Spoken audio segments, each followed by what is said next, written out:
Ha ha ha.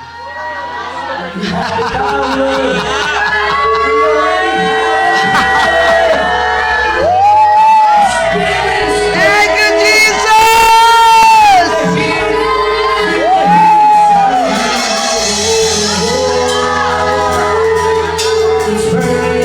Church, don't figure it out.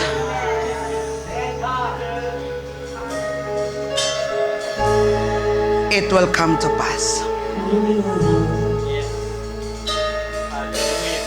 You are healed.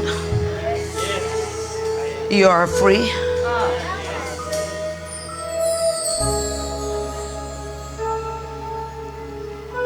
Stronghold is falling down. Hallelujah. There's freedom in that name.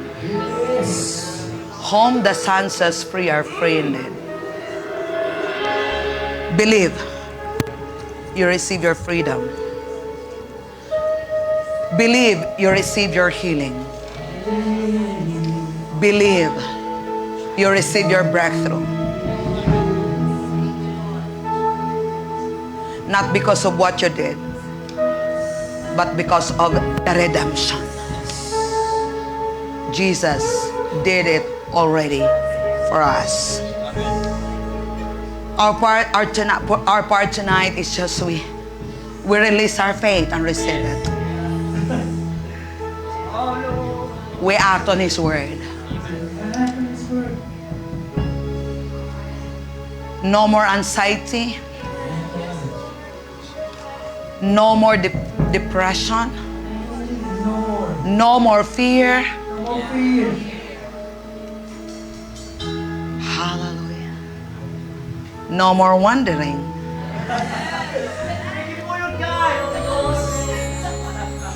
You walk in the light.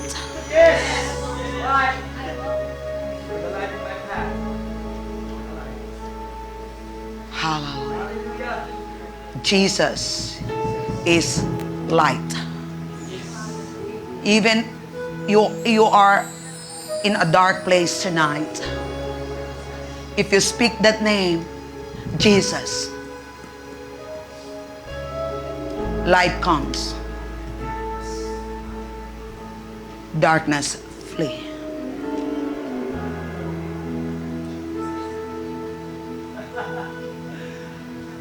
You only need to believe. You only need to believe in that name. Anyone who calls on the name of Jesus will be saved. Just call His name. Just speak His name by faith. If you speak it by faith, it seems that like you are speaking the whole Bible, because Jesus is the Word Himself. Just speak on that name. Just call on that name. Anyone who calls on that name. If you belong to that anyone, then you are the beneficiary. Anyone who calls on that name will be saved. Hallelujah. Father, we thank You for giving us the name of Jesus. And the Word of God said no one can say Jesus is Lord apart from the Holy Spirit. Thank You, Lord God. This is the manifestations of the fire, the Holy Spirit, the Holy Ghost fire. No one can see Jesus without the Holy Spirit. Thank You, Holy Spirit. Thank You, Holy Spirit, for showing us Jesus. Thank You, Holy Spirit, for revealing to us who Jesus is. Thank You that we have the Holy Spirit, we have Jesus, we have the Father God. We are God's powerhouse. We are God's temple. Hallelujah.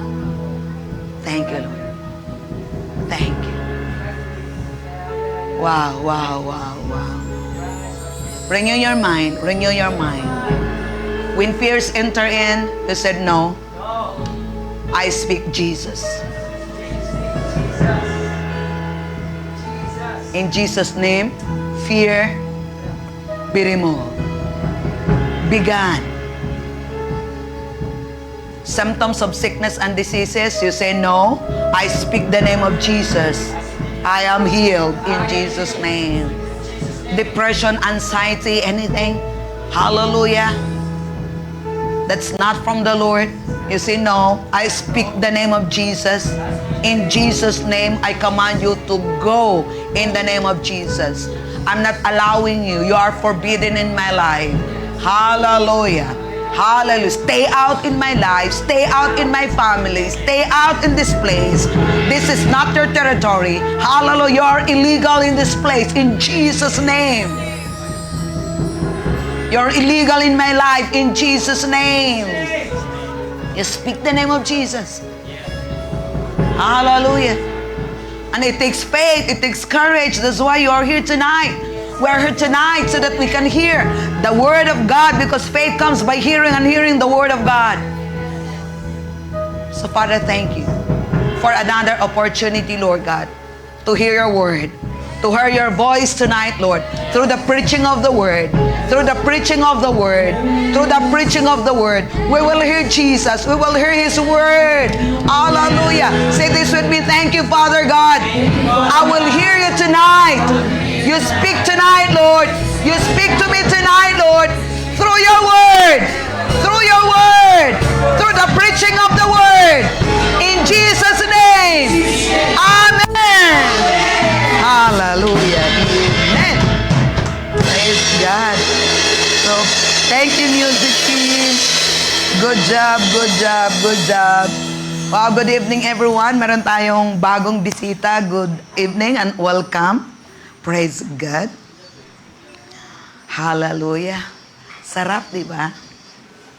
Yun yung power ng prayer. Yun yung power ng prayer. Iba yung line-up nila kanina eh. Tapos nung nag-pray kami, biglang, gusher. Okay, ito yung line-up natin. Kaya, praise the Lord din sa music team na laging ready. Amen. Basta yung heart natin naka-in-tune kay Lord. Talagang pag-impronto lagi kang ready. Hindi ka all the time, yes sir. Because we're ready to serve. Amen? Hallelujah. So, praise God. Let's go to the Word.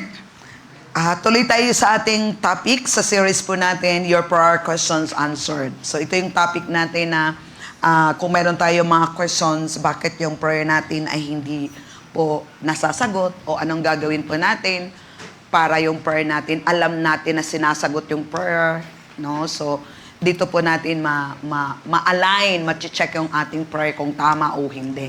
O anong gagawin po natin, no? Yung mga katanungan natin, so you can go back sa ating YouTube. So, ando doon na po yung ating mga previous series po or topic, no? Lessons na ina natin sa series na to. Okay. Pinag-aralan natin last Friday, dito tayo nag-end last Friday na meron tayong preparation. What preparations should we make for prayer? So, ang prayer, hindi lang diretso ka lang sa prayer. So, meron tayong preparation. So, number one preparation na kailangan natin talaga is puso natin. No? Kasi ito talagang ginagamit natin sa pag-pray natin. Kasi, yung puso natin is, yung po yung sinabi ko is God's communication center. And then, lahat ng ginagawa natin, tapos ito din po yung where believing is. So, the functions of our heart is believing.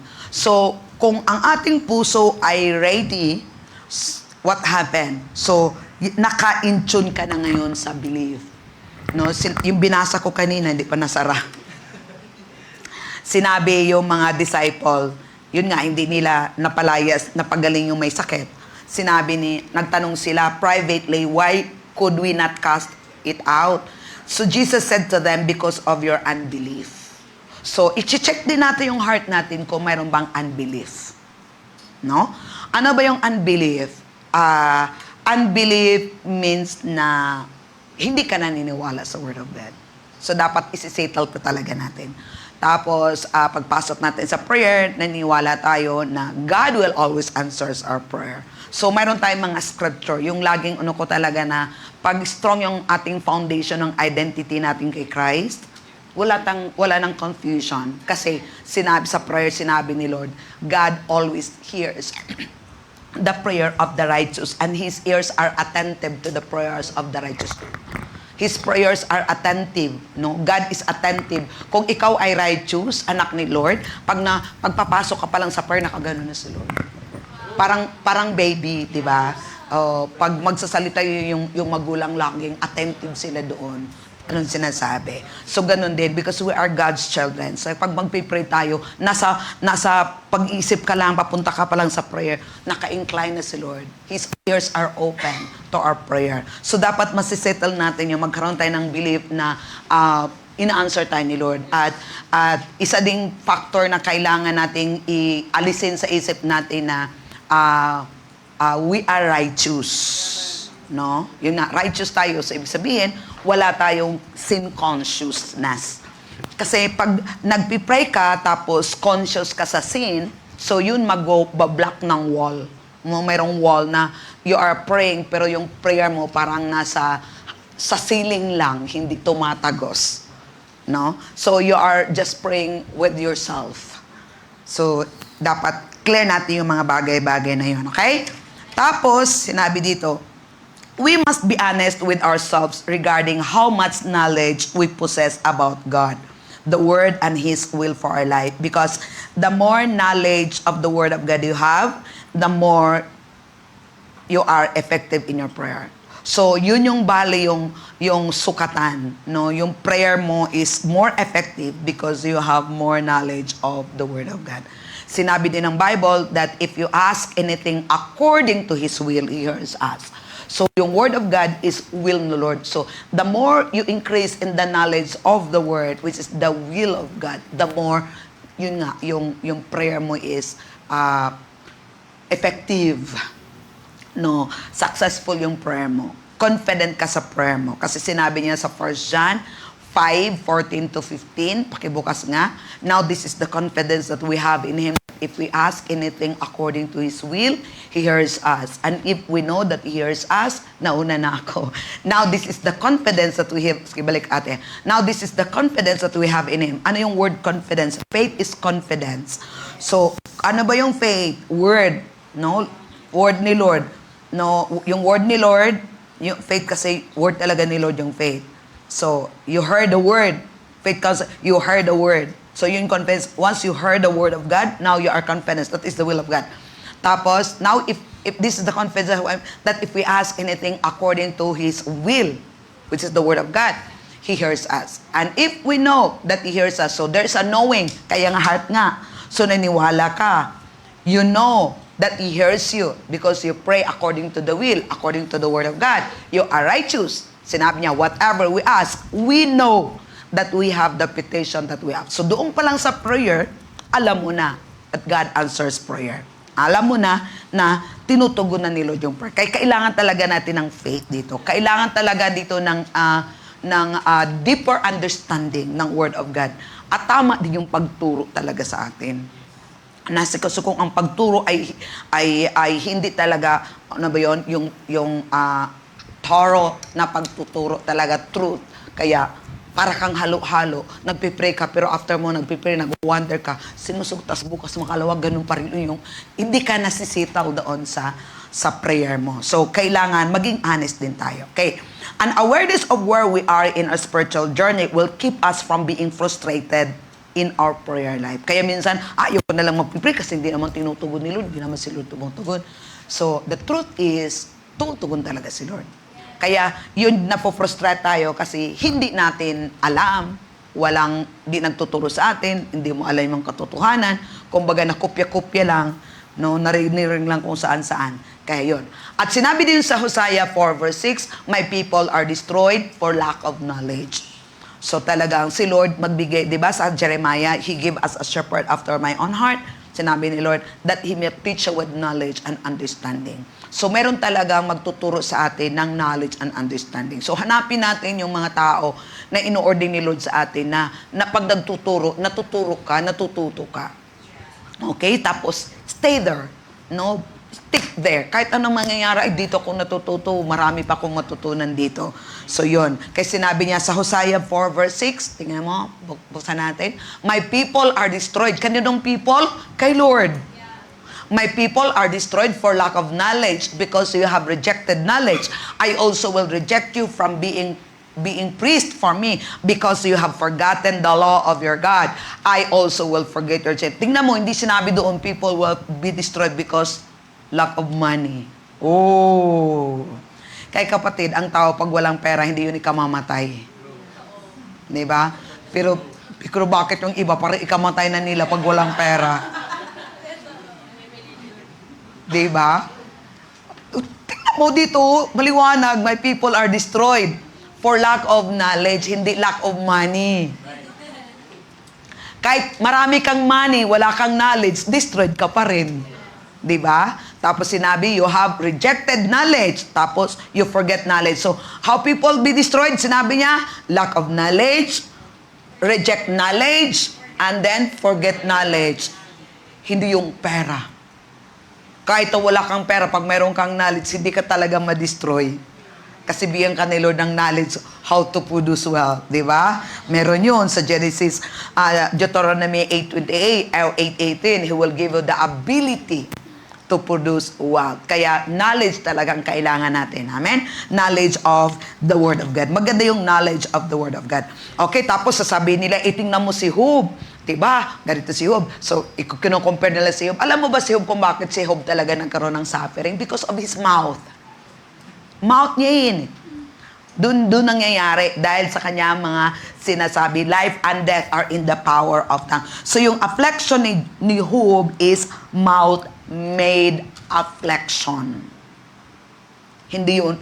Tingnan mo, inaalaw ni Lord si Job, ganito, ganyan. Talagang marami kay mga tao na gusto nila magiging Job na lang. Comfort na nila si Job.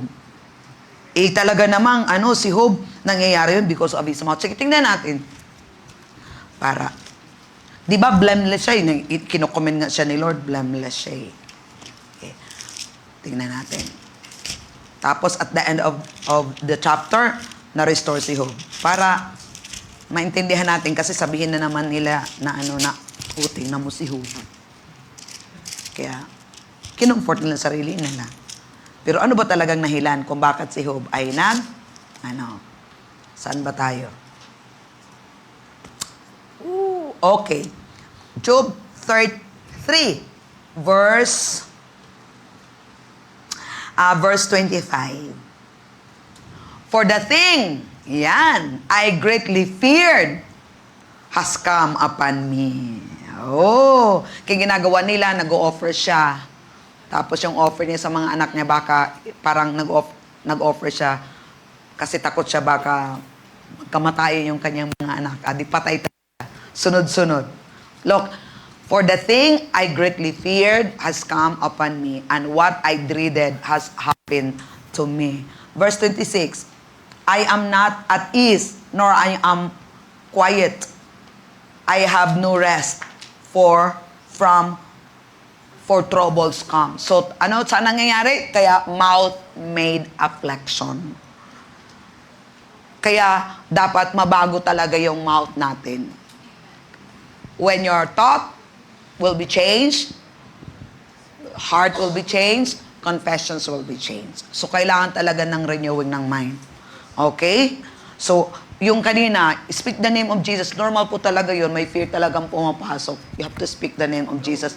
Kung mayroon mang fear na papasok sa utak mo, huwag mong ilabas sa bibig kasi life and death are in the power of your tongue. Okay? So, kailangan, natin yun, matututo tayo ng ganon. Okay? Tapos, nangyari?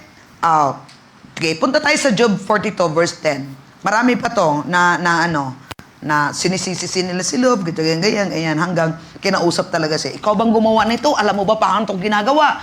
At tamimi si Job. Tapos ngayon, 42 verse 10, and the Lord restored Job losses when he prayed for his friends. O, tingnan mo, nag-pray. So, in-acknowledge niya ngayon si Lord. Kaya nung nag-pray, prayer apart lang pala, no? Kung nag-pray ka agad siya, hindi siya nagko-complain, hindi siya nagaganon-ganon. Tapos, diba? When he called the name of Jesus, dami dinagdagan pa ng mga 3 friends niya kung ano nung pinagsasabi. Kaya kapatid, pag may mga problema kayo, mamili kayo ng mga friends niyo. Kasi yun yung makapapahamak sa iyo. O tingnan mo, and the Lord restored Job's losses when he prayed for his friends. Nung nabasa ko to, talaga naman, kung noong palang nagpipray ka agad siya, tapos. And did the Lord give what? Job twice as much as he had before. So, talagang minsan dadaan tayo doon sa process na mga ganong mga bagay. Pero, as much as possible, dapat always acknowledge. Kaya, anyway, Old Covenant yun, nasa New Testament na tayo. No? Praise the Lord. So, wag nating antayin. Always call the name of Jesus kaagad, because anyone who calls on the name of the Lord will be saved. Amen? So, talk to the people who have won or received the victory in the area of your need. So, we need to be honest. Kung meron kang area dito na hindi ka, talk to the people na makikita mo na makakatulong sa inyo. Wanting the Lord to answer beyond your own spiritual limitation or beyond the ability of your local church can lead to frustrations and much disappointment. So, Lord, you be honest. Lord, naramdaman ko tong era na to, Lord, ganito, ganyan. And then, when you ask help kay Lord, tuturuan tayo ni Lord. Tapos, ililid ka ni Lord doon sa tao. Na kung, o kaya, ililid ka niya doon sa scripture. Basta, sinabi ni Lord, I am here to help you. Kasi God is the, ano ba yun? Sinabi niya, ano ba yung sinabi niya? He is the help. Hebrew, sinabi yun. Come to me. Come boldly to the thrones of grace. Sinabi niya, diba? And obtain mercy in times of need. So, pag araw-araw na-acknowledge natin na mayroon tayong need, always tayong lapit kay Lord. Okay, another thing. What part do angels play in prayer? Ayun. May role ang angels. So, kilalanin natin ngayon, ano yung role ng prayer. Kaya tingnan mo pag nagpipray ka, acknowledge mo yung Holy Spirit. You have the Word of God, you have the Holy Spirit. And, mayroon tayong angels na sila po yung mga nag-work behind the scene. They are ministering angels to help us. So, our prayer to God release ministering spirit who are sent to assist the heirs of salvation. Mayroon tayong mga ministering angels. Hebrew 1:14. Okay. Kaya pag nagpipray ako, thank you, Father God, for answering up. And I release God's ministering angels to work on my behalf in the name of Jesus. And Lord, thank you so much in advance for the manifestations of my prayer. So always acknowledge the angel of God. Okay? Utusan natin sila. And they are not all ministering spirits sent forth to minister for those who will inherit salvation. So mayroon tayong mga ministering angels na mag-help sa atin. Sa Psalms 103 verse 20. So kilalanin natin. So be aware kayo na mayroon tayong angel. Bless, O Lord, you His angel who excel in strength, who do His word. Tingnan mo, who do His word, heeding the voice of His word. Kaya kapatid, yung mouth talaga natin. No? Pag mag-speak tayo, the angels of God are only waiting. Heeding the voice of His word. Pag sinabi mo, kunya, for example, sa finances, sinabi mo, you need finances. Magkano bang need nyo? Wala na magsalita. Okay, 1 million. Okay, 1 million. Kaya meron ka ng faith ng 1 million? Do you have faith? 1,000 nga, wala pa, tapos 1 million.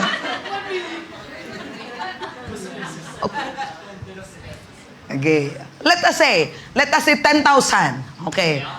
10,000. Ako mayroon akong faith sa 1 million. Nakarating na tayo eh. Okay. Iyon. Let us say 10,000. Okay. Mayroon kang need 10,000. Father, thank you, Lord God. Thank you, God. You said in your word, God, that you supply all my needs, Father. Lord, I need 10,000. Lord, you said in your word, Philippians 4:6, Lord God, that do not be anxious about anything by prayer and petition. Present your request, God. Lord, I present, Lord, I need 10,000, Lord God, this week. Okay. God, I need 10,000, Lord God. And Father, thank you so much, Lord.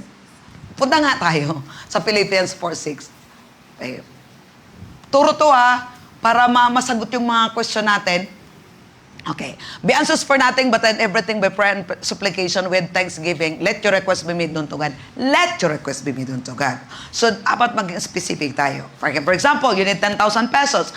Father, we thank you, Lord God. God, you said in your word, God, ito. So, meron kayong scripture, ha? Okay. Kunin mo yung scripture na to, Lord. You said, oh God, Philippians 4:6, so Lord God, Lord, prayer, Lord, this is my need. Kuha natin, ha? Specific.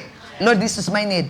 Tapos ngayon, punta ka ngayon sa Philippians 4:19. And Lord God, you said in your word, God, Philippians 4:19, that you will supply all my needs according to His riches and glory in Christ Jesus. Sige, habulin mo ko, Ana. Philippians 4:19. Sige. 4:19. And my God shall supply all my need according to His riches and glory. Father God, thank you, Lord God. You said in your word, God, that you should supply all my needs. So, Father, thank you, Lord God. I thank you, Lord God. I believe, I receive it. Lord, thank you, Lord God. 10,000 is already supplied in the name of Jesus. Dagdagan mo naman ulit, Lord. Sinabi mo God sa Mark 10. Nakuha nyo? The more you increase in the knowledge of God, that's why your prayer is effective. Lord, you said in your word, oh God, that Mark 11:24, oh God, 24, God, whatever I ask, when I pray, whatever things I ask when I pray, believe that I receive it. Lord, Father, thank you, Lord God. I believe I receive my 10,000 this week, Lord, in Jesus' name. Okay. Kailan sa this week? Okay, let us say, bukas. Bukas. Okay, sa Sunday. Para may bukas pa. Sample lang to, ha. Sample lang to, ha. Kailangan mo ng Lord, sa Sunday na, Lord. Kailangan ko. Lord, thank you, Lord God. Lord, I ask, oh God, sinabi mo, Panginoon God, sa ginawa mo na yung Philippians 4:6. Pagkatapos, kinuha mo na yung Philippians 4:19. Lord, you supply all my needs according to His riches and glory, Father. Thank you, Lord God. Lord, Mark 10, Mark 11, 23, God. Lord, thank you, Lord God. Yeah, I believe I receive it. Lord, I believe I receive it. When you believe that you receive it, there's rest. Lord, thank you, I believe I receive it. Thank you, Lord God. Sa Sunday, mayroon ng 10,000 pesos. You say that. The angels are working. And I release God's ministering angels to work on my behalf. Lord, thank you. Thank you, Lord. Thank you. Ministering angels, you go and bring my 10,000 on Sunday. In Jesus' name. Natin? Answered question nga, prayer. Eto na. Sabado pa. Bukas pa. Excited ka pa. Thank you, Lord God. My God will supply all my needs according to His riches and glory. Sunday na. Oh, anong expectation mo sa araw? Oras. Oras. Ngayon, ano na, panggabi na. Wala pa rin. Doon na ngayon matitest yung bibig mo, yung faith mo. Kung ganun pa rin ba yung reaction mo, yung expectation mo nung nagpipray ka, kunyari ngayong gabi. Tapos bukas, excited pa. Pagdating ng Friday, Saturday, Sunday, ayun na. Hindi mo na mababanggit-banggit yung mga pinangako ni Lord. Di ba the angels are hearing the voice? Sabi ng angels,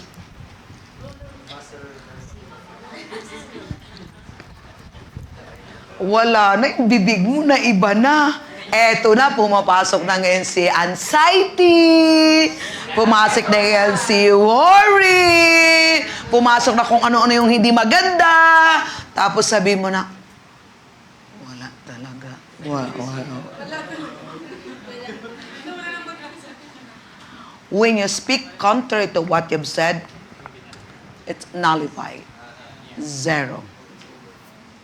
Keep on saying, keep on saying, keep on saying, keep on saying. Because you believe. Okay, ito yung believing. You let the word work. Because you believe. Ang nangyari, dito nga talaga tayo matitest kasi pagdating na, eto na, due date na, kung sa bills naman yung ina-expect mo. Kasi yung mga bills talaga, may date talaga yon. Pag lumampas ka talaga, Eto na, mga disconnection na. Eto na, pag nag-change na yung confession mo, yun na yun. Stop na yung movement. Kasi si Lord ay nag-rely lang yun sa word natin. Kaya, zero siya. So, ang gagawin, keep on rejoicing. No, my God will supply all my needs according to His riches and glory. My God will supply all my needs according to His riches and glory. Kaya, talagang you have to work it out. Yun yung kailangan natin i-work talaga natin yung ating believing. Kasi once na mabago yun, wala na. Balik tayo sa Romans, sa Acts, saan ba tayo? Sa Psalms 103, verse 20. Okay. Tingnan mo ha. Bless the Lord, you His angels who excel in strength, who do His word. Anong ginawa niya? Word ni Lord. Saan ang gagaling? Sa bibig mo. Heeding the voice of His word. Andito siya. Kaya magtataka ka, pag sabi ka na hindi maganda, ayun yun ang mangyayari. Kasi meron ding ibang tatrabaho. Kaya life and death are in the power of our tongue. So kailangan matututo talaga tayo, ma-establish talaga tayo na yung maktang talaga natin. The abundance of the heart kasi talaga is, kay kanina preparation yung heart talaga.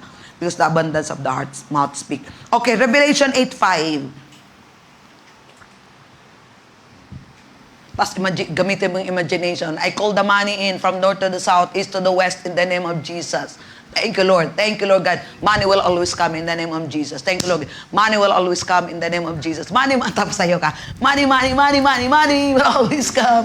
Oh, anong ginawa mo? Now you are rejoicing. Instead na mag-worry ka, you are rejoicing. Money, always come. Money, always come. Oh, di ba? Alin mo maganda, mag-worry o magre-rejoice? Oh, yun. Kasi pag nagre-rejoice ka, the altitude, the magnitude of your praise will determine the altitude. Okay, then the angel took the censer, filled it with fire from the altar, and threw it to the earth. And there were noises, thundering, lightning, and earthquakes. So yun yung trabaho ng may fire, may word, may power. Okay, may sinabi na when we pray, tremendous power are available. So there's a tremendous. Imagine mo, wala ka sa prayer, di ka nagpipray, di walang tremendous power available. Tingnan mo, when you pray, tremendous power is available.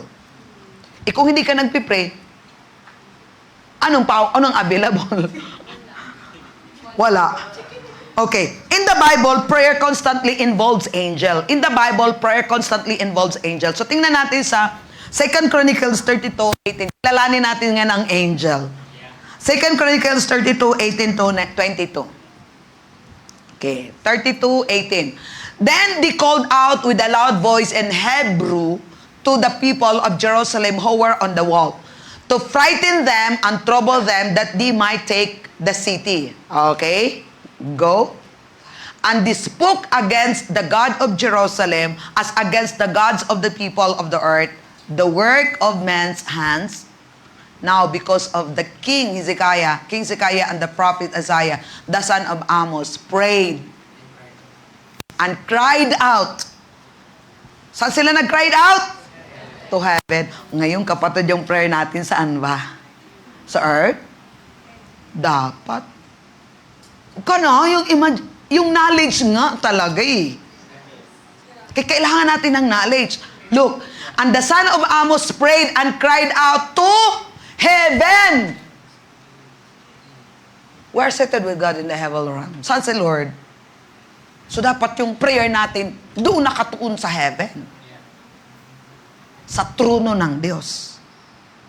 Totoo yan, pag nagpipray tayo, tama yung prayer natin, come boldly to the throne. Nandoon ka na kagad sa trono ni Lord. Next verse.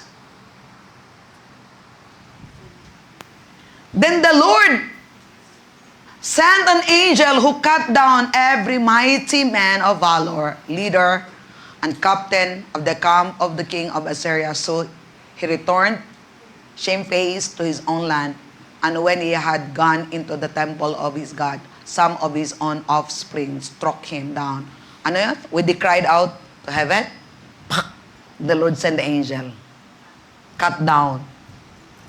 So there's an angel when we pray. Okay, next verse. Thus the Lord saved Hezekiah and the inhabitants of Jerusalem from the hand of Sennacherib and the king of Syria, and from the hand of guided on every side.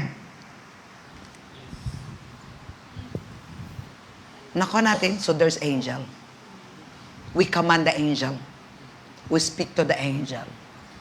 Okay? Another scripture, Daniel 6:22. Okay, nakita natin yung prayer to heaven.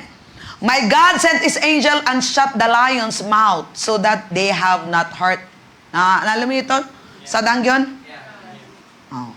When they prayed, anong ginawa? God sent His angel and shut the lion's mouth so that they have not hurt me, because I was found innocent before Him, and also, O King, I have done no wrong before. So there's an angel. Okay? Available siya.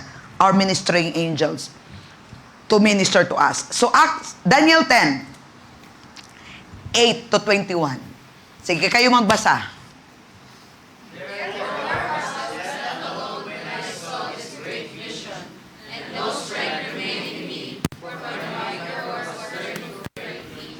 Sige, there's...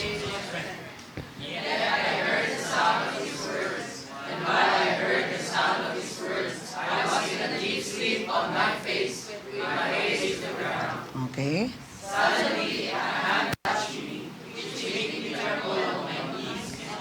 Okay, wait muna. Hear a word. Tapos, merong nag-touch. Okay, verse 11. And he said to me,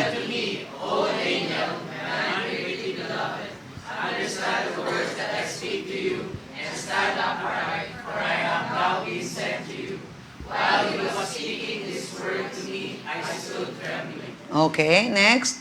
Then he said to me, do not fear, Daniel, for from the first day that you set your heart to understand and to humble yourself before your God, your words were heard, and I have come because of your words. The day when he prayed, God heard. But there was an enemy, Satan. And the Lord sent the angel. The moment you prayed, God answered. Why there is a delay? Because there's an enemy. Okay, next verse. Hanggang 21. But the prince of the kingdom of Persia withstood me 21 days, and behold, Michael, one of the chief princes, came to help me, for I had been left alone there with the kings of Persia. So nakita mo, kunyari nagpipray tayo, ngayon, sino nangailangan ng 10,000 sa Sunday? Right at that moment, God heard, the angel is there. Kapatid, may kaaway. Ito yung nangyari, itong scenario. The enemy fight. Behold, Michael, one of the chief princes, came to help me, for I had been left alone there with the king of Persia. Next verse. Now I have come to make you understand what will happen to your people in the latter days, for the vision refers to my days yet to come. Next verse. When he had spoken such words, sabay tayong lahat, I turned my face toward the ground and become speechless. And suddenly, one having the likeness The sons of men touched my lips, and I opened my mouth and spoke, saying to him who stood before me, My Lord, because of the vision, my sorrows have overwhelmed me, and I have gained no strength. Okay? Gamit ang bibig, ha? Go. How can the servant of my Lord talk with you, my Lord? As for me, no strength remains in me now, nor is any breath left in me. Okay? Then again, the one having the likeness of a man touched me and strengthened me. Next. And he said, O man greatly beloved, fear not, peace be to you. Be strong, yes, be strong. So when he spoke to me, I was strengthened and said, Then my Lord speak, for you have strengthened me. Okay? Then he said, Do you know why I have come to you? And now I must return to fight with the prince of Persia. And when I have gone forth, indeed the prince of Greece will come. Next. But I will tell you what is noted in the scripture of truth. No one upholds me against this except Michael your prince. Okay? So, nakuha natin, the day you pray, God answer. The angels are working, but there is an enemy. Naalala niyo yung turo natin last year? When you rejoice, the resurrection power is released. Because this is belief. Once you prayed, and then you believe that you receive it, so anong gagawin natin? Keep on rejoicing, keep on rejoicing, keep on rejoicing until you see the manifestation. Naalala yung fishing rod? You prayed? Tapos meron kang word? Ang word is ticket mo yon. Resibo. Ang word is resibo. Ngayon, pag nakuha mo na yung resibo, habang nagre-rejoice ka, parang fishing rod. Palapit ng palapit. Pag titigil ka, titigil din. Eh ngayon, aapakan ni Satanas yung tali mo. Keep on rejoicing. Kaya minsan mararamdaman mo parang, ayoko na. But if you understand, you have the knowledge how it works, you just keep on rejoicing, keep on rejoicing, keep on rejoicing, because you know, according to the knowledge of the Word of God, that when you rejoice, resurrection power has been released, the blood of Jesus. Kaya walang magagawa, kundi, ayan na, yung answer. Because when you believe, you rejoice. You speak. Kayong speaking talaga natin yung Word of God. Ano yung word na sinasabi ni Lord doon sa prayer mo? Okay? Don't stop hanggang hindi mo makita ang manifestation. Okay. Mateo 26:53. Tingnan natin. Hallelujah. Mateo 26. Or do you not think that I cannot now pray to my Father and He will provide me with more than 12 legions of angels? Ito na siya sa cross, si Jesus.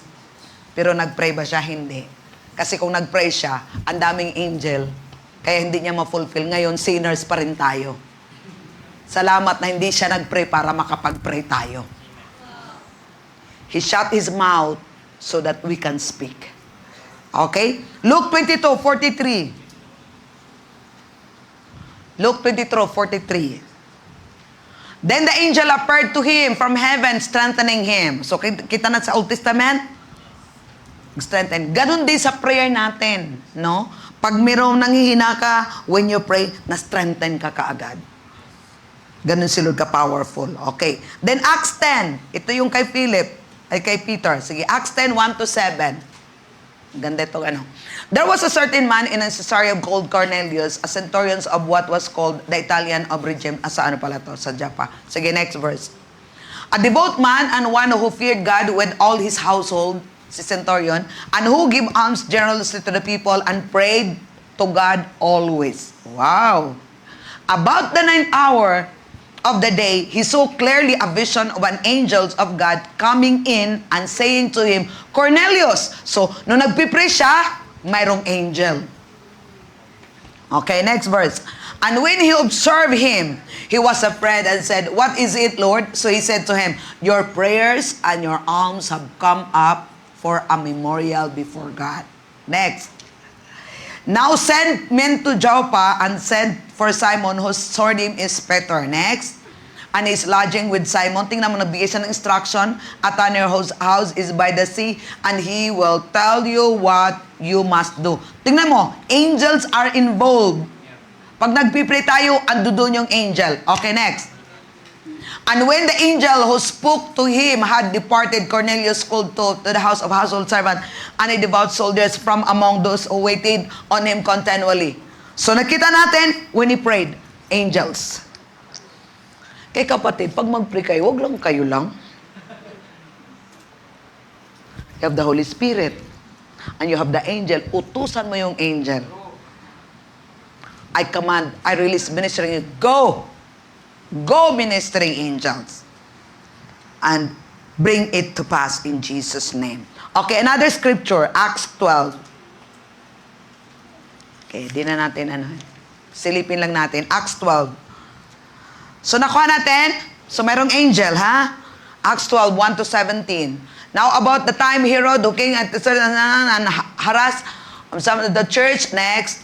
Then he killed James and brother John with the sword, next. And because he saw that is pleased to do, and he proceeded further to seize Peter. Also now, it was during the days of unleavened bread, next. So when he had arrested him, he put him in a prison and delivered him to 4 squads. Tingnan mo ha, itong nangyari, may angels. Of soldiers to keep him, intending to bring him before the people after Passover. Ang ganda nito nangyari. Peter was therefore kept in a prison, but constant. Peter was in prison, but constant prayer was offered to God for him. Kanino, kuha natin? Saan ino-offer yung prayer? To God. By the church. Kaya minsan talagang prayer natin, hindi. Nakuha natin, si Peter na sa kulungan. Constant prayer ng church. Saan sila nag-church? Nag-pray? To God. Right way of thinking. Understanding talaga, nag-pray sila kay Lord. Patungkol kay Peter. Okay, what happened? Sige, tingnan natin. And when Herod was about to bring him out, that night Peter was sleeping, bound with 2 chains, between 2 soldiers, and the squads and the guards before the door were keeping the prison. Nakabartulina. Okay, what happened? Now behold, an angel of the Lord stood by him, and a light shone in the prison, and he struck Peter on the side. Gising! Tayo! And his chain fell off his hands. Tingnan niyo yung tremendous power. Kapatid, kahit na anong sitwasyon ng mahal sa buhay mo, if you keep on praying for them, angel will go. Tingnan mo. Tanggal. Arise quickly, and his chains fell off his hands. Next, what happened? Then the angel said to him, gird yourself and tie on your sandals. And so he did, and said to him, put on your garment and follow. Instruction. Follow me. Okay, next verse. So he went out and followed him, and did not know that what was done by the angel was real. Akala niya panaginip, but thought he was seeing a vision. Next. When they were passed to the first and the second guard post, they came to the iron gate that leads to the city, which opened to them on its own accord. Miracle. And they went out. Kasama niya ha? And they went out and went down one street, and immediately the angel departed from him. Nung nakalabas niya, iniwan na siya ng angel. Okay, next verse. And when Peter had come to himself, realized niya, now I know for certain that the Lord has sent his angel and has delivered me from the hand of the Herod and from all the expectations of the Jewish people. Next. So when he had considered this, he came to the house of Mary, the mother of John, whose surname was Mark, where many were gathered together praying. Did they stop praying? Look. Ang church na nanalangin. Did you get the picture? What if you stop praying? When you pray, tremendous power available. We cannot save the situations of your loved ones or any people, but when you pray, God will send his angels to release them, help them, deliver them. Amen? Where many were gathered together praying, next verse, and as Peter knocked at the door of the gate, the girl named Rhoda came to answer. Next. When she recognized Peter's voice because of her gladness, she did not open the gate, but ran in and announced that Peter stood before the gate. Na-recognize niya. Dahil sa excited niya, hindi niya binuksan. Tumakbo na siya. But he said to her, "You are beside yourself." Yet, she kept insisting that it was so. They said, "It's an angel." Di sila naniniwala. Next. Now, Peter continued knocking, and when they opened the door and saw him, they were astonished. 17, last verse. But motioning to them with his hands to keep silent, he declared to them how the Lord had brought him out of the prison. And he said, "Go tell these things to James and John." Did you get? Nakuha natin yung picture? Kaya importante manalangin. The more we pray, what is the true significance of this heavenly being? Please understand that there are invisible and evil forces behind the negative circumstances we face. These forces through spiritual work, through the people and physical entities. So when we pray, there's always an enemy, but keep on praying. Alam mo, gamitin natin kaya yung knowledge talaga. Thank you, Lord God. The angels are working on my behalf. Kaya di tayo matatakot, mag-release tayo ng faith, antindihan natin kasi naunawaan natin. We just apply those things and God will move. Amen. Angels, however, through unseen, operate in the invisible toward our benefit and good. They keep evil powers at bay and engage them toward our advantage as we use words of faith and prayers of belief. So, kailangan talaga natin ng word. Kasi the angels are hearkening our voice. Nakuha natin? Father, thank you. The blessings of God are working in my family. Thank you, Lord God. The blessings of God. Thank you, Lord God. Our family are blessed. Yung declaration natin na naniniwala ka because you know the knowledge of, you have the knowledge of the truth. Amen. So clear? Ano pa ba? Ano pa? Okay, throughout the scriptures and in our lives, angels seen and unseen are at work to help us. Throughout the scripture in our lives, angels seen and unseen are at work to help us. The awareness of these heavenly beings help our mindset and attitude as we pray. We must never focus on the angel nor worship them. Instead, we should direct our prayers to our Father, knowing that angels assist us as we align our lives with God's declare. So yung prayer natin talaga is towards God. Right? Towards God yung prayer natin. Pagkatapos, pag ganun yung prayer natin, then the Lord will release the angels hearkening your voice. So nakita natin yung partnership sa prayer. Kung hindi ka magpipray, walang gagawin si Lord. Wala din gagawin ng angel. Kaya walang nangyari sa buhay. Pero pag nagpipray ka, tama yung prayer mo, pop! Mayroong transaction na nangyayari. Amen? At mayroong result na nangyayari. Ha, ha, ha. Okay. Tapos pag magpipray tayo, simple lang, communicate lang kay Lord. Simple communication lang kay Lord. Okay? Pray is a conversation. Pray is a dialogue. Diba? When we pray, nag-usap ko lang. Lord, kailangan ko ng ganito. Lord, kailangan ko ng ganito. Tapos nag-pray in tongues ka. Hurama, tsaka laman, dadaya ka, karama. Kagay kanina, nag-pray ako. Okay, Lord, thank you.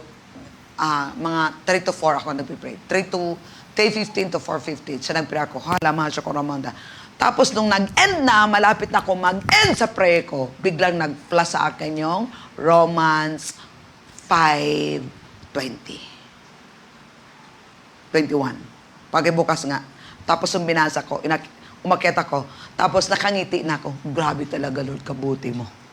Okay, basahin natin. Moreover, Romans 5. Moreover, the law entered the... Okay, basa.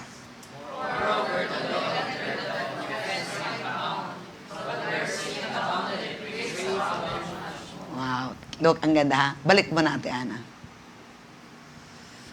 But where sin abounded, grace abounded much more. Tagalog na lang, ate. Please. Ibinigay ng Diyos ang kautusan para ipakita sa mga tao na marami ang kanilang pagsuway at nadagdagan pa ng mga dahilan dahil sa kautusan. Pero kung nadagdagan ang pagsuway, higit na nadagdagan ang biyaya ng Diyos. kahit na gaano ang ginawa mong kasalanan, mas higit pa dinagdagan ng Diyos ang kanyang biyaya sa iyo. Ganong kanya kamahal. Okay, next verse, 21. Kaya kung paanong naghahari ang kasalanan at nagdulot ng kamatayan, ganun din naman naghahari ang biyaya ng Diyos at nagdudulot ng buhay na walang hanggan. At dahil sa ginawa ng ating Panginoon Hesukristo, itinuring tayong matuwid ng Diyos. Kaya kapatid, hindi hadlang ang kasalanan. Kasi kung gaano katindi yung kasalanan mo, mas ganun din katindi. Sa easy translation, ate, please. Last na yan verse. Uy, 35 na pala. Times na kanina pa eh. Sige. Easy. 20 na lang tayo mag-start ang 20. God gave His law to Moses to show more clearly that people were doing wrong things. But when people did more and more wrong things, God continued to be kind in more and more. Tapos galit ka kay Lord. Siya na ngayon mabait sa iyo. Kahit hindi ka mabait, pero grabe yung bait niya. Tingnan mo, di ba? Tingnan mo, when people did more and more wrong things, more pa talaga, God continued to be kind in more and more then. More ways. Next. We see that sin rolled people's lives and brought death to them, but God's gift makes people right with Him. And that is what rolls their lives. People receive that gift because God is kind. As a result, they will have life with God forever because of what our Lord Jesus Christ has done. Katuwa. Kaya ang kasalanan natin, hindi yun dapat ang maging hadlang na tayo po'y tatalikod sa Diyos. Rebellion mo na talaga yun. Kasi ang kasalanan, sinabi niya, kung gaano kadami yung kasalanan mo, mas higit kadami ang biyaya ng Diyos. Kaya kung maintindihan natin yun, bakit ako lalayo kay Lord? Na mas higit yung biyaya niya. Tutulungan niya kung gumawa ng mabuti. O di safe yung buhay natin, pero yung gawa ng kaaway, tayo kinukondem niya. Pero this is the truth. No? Ganong Look, tingnan mo. Kaya yung prayer natin, effective, powerful, kung naintindihan natin yon, na nagkakasala ako, Lord, salamat dahil sa kabila ng kasalanan ko, Lord God, napakabuti mo, dami ang biyaya mo ba, Lord, salamat sa kapatawaran. Lalayo ka pa ba? Hindi. So, ano mind mo ngayon? Bullseye mo uli yung prayer. Kasi bakit walang condemnation? You're in right relationship with God. So, sure na sure. So, papasok ka nang hindi mo iniisip yung kasalanan, iniisip mo yung biyaya ng Lord sa'yo. So, the more mo ma-enjoy yung buhay mo. Sige, tayo na tayo. Naku! 7:38 na, may utang na ako sa inyo. Hallelujah, Father. We thank you, Lord, sa word. Hallelujah! Thank you, Lord, sa love! Oh, Father, thank you for the knowledge. Knowledge of the truth. And Father, I ask you, Holy Spirit, let this word minister, sink, penetrate in our heart, Lord. Na maunawaan ng bawat isa. Nagaano man kadami yung kasalanan, kalaki ang kasalanan, mas marami at higit yung biyaya mo. Na hindi siya maging hadlang, Lord, sa aming panalangin. Kung maunawaan ang mga bagay at patuloy na magpakumbaba sa iyo. Na hindi i-acknowledge yung kasalanan, kundi i-acknowledge yung kabutihan mo na sa kabila ng kasalanan, ikaw ay mabuti. Pinapatawad mo kami, nilinis mo kami sa kasalanan, at ginawa mo kaming matuwid. Kaya paano, salamat. Salamat sa pagmamahal mo. Salamat sa iyong salita ngayong gabi. Salamat, God, na magkaroon na kami ng transformation, effective, powerful prayer life, Lord. In the name of Jesus. Prayer should be our breath now, Lord. In the name of Jesus. Thank you, Abba. Thank you, Lord. Ha, ha, ha. And Father, we also take this opportunity to sow seed doon sa mga narinig po naming salita. Because God, you said in your word, where your treasure is, your heart is there. So Lord, we on purpose put substance to every word, revelation that we heard tonight, Lord. So that that word, oh God, will be sealed, be established, Lord God, in our heart. And we keep on meditating on it, Lord God, until it become real to us, Lord. Hallelujah. Hallelujah. And alive to us, Lord. And not only that, Lord God, we live in what we hear. We live in that revelation, Father, in the name of Jesus. We thank you, Lord God, for giving us a seed to sow. And thank you, Lord God, for the harvest. In Jesus' name. Hallelujah. Amen. Okay, you can bring your seed if you have. And Father, we thank you, Lord God, sa bawat isa nandito ngayon, Panginoon, salamat sa impartation. At Panginoon God, thank you, Lord God, sa aming paghiwalay ngayong gabi. Salamat, O Lord God, sa goodness mo. Salamat, Lord God. Hallelujah. Lalo na, Panginoon God, yung Romans 5:20-21, Panginoon God. Wala na lahat, Lord. Thank you for your love. Thank you for your love. At sa mga magtatrabaho ngayong gabi, salamat sa supply, Panginoon. Salamat sa favor. In the name of Jesus. Thank you, Lord God. Thank you, thank you. Hallelujah.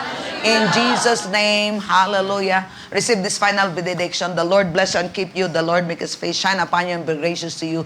The Lord lift up His countenance towards you and give you great shalom in Jesus' name. Let's declare this together. Jesus is Lord. Jesus is Lord. Satan is defeated. Satan is defeated. I am victorious.